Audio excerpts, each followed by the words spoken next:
Assalamualaikum warahmatullahi wabarakatuh. Perkenalkan, nama saya Rosi Novela dari Tadris Matematika 3A. Baiklah, video ini saya buat untuk memenuhi tugas atau jawaban dari fikih ibadah. Yang pertama, bagaimana tahapan atau tata cara dalam sholat qasyar dan jamak. Sholat jamak berarti mengadukan kedua sholat dengan jumlah rakaat yang sama dengan biasa Anda lakukan. Pengaduan kedua sholat tidak diselingi dengan distrik ataupun sholat lainnya. Sholat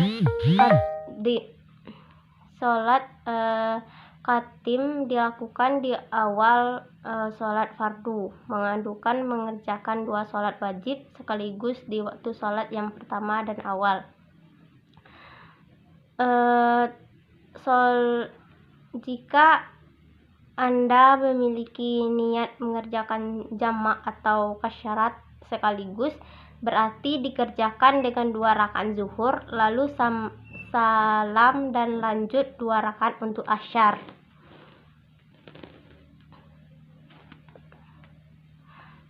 Selanjutnya, jamak akhir. Pelaksanaannya hampir sama dengan sebelumnya. Letak perbedaan pada niat dan waktu pengerjaannya. Jamak terakhir dilakukan di waktu sholat yang terakhir. Contoh, sholat zuhur dan asyar dikerjakan pada waktu asyar.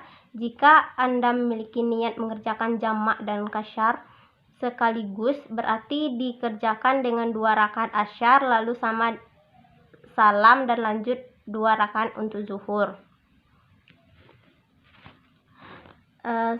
Tata cara sholat jamak khatib dan tanpa kasyrah.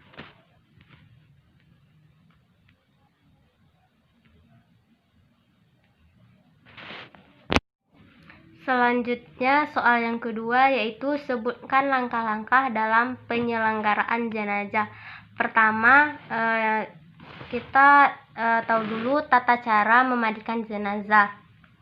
Sebelumnya disebutkan bahwa para ulama membagi cara memandikan jenazah menjadi 2 macam, yaitu pertama adalah cara minimal dan kedua adalah cara sempurna.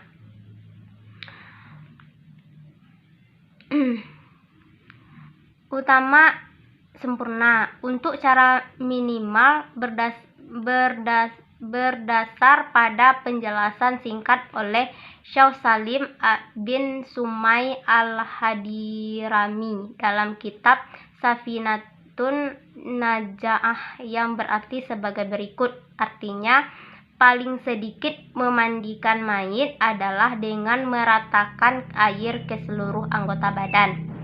Hal ini diperinci dengan penjelasan dari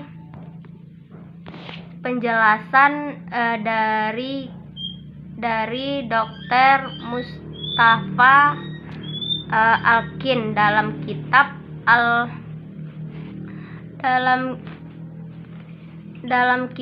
Al-Fihrul Manhaji, yang mana disebutkan dengan menghilangkan najis yang ada di tubuh mayit, kemudian menyiram air secara merata ke seluruh anggota tubuh. Jika cara ini telah dilakukan dengan baik dan benar, maka jenazah dapat dikatakan telah dimandikan dan kewajiban seorang muslim telah gugur. Untuk cara kedua yaitu memandikan jenazah dengan cara sempurna sesuai sunnah. Hal ini juga dijelaskan oleh Syekh Salim dalam kitab Safinatul Najah, yang memiliki arti sebagai berikut. Artinya, dan sempurnanya memandikan mayit adalah membasuh kedua duburnya, menghilangkan kotoran dari hidungnya, mewudukannya, mengosokkan badannya dengan daun bidara, dan menyunggurnya dengan air sebanyak 3 kali. Hukum memandikan jenazah.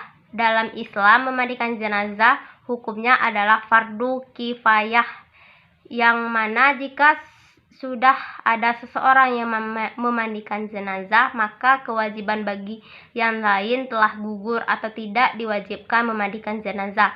Sebaiknya apabila belum ada satu orang pun yang memandikan, maka semua orang yang ada di kampung tersebut berkewajiban memandikannya. Pertanyaan selanjutnya yaitu bagaimana pendapat saudara tentang pelaksanaan haji dari hasil korupsi?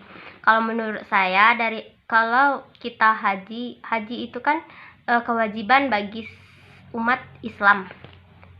Jika haji kita dilakukan dengan hal yang kotor, berarti haji seseorang tersebut bisa dikatakan cuman pelaksanaannya, tapi tidak dipandang di mata Allah SAW.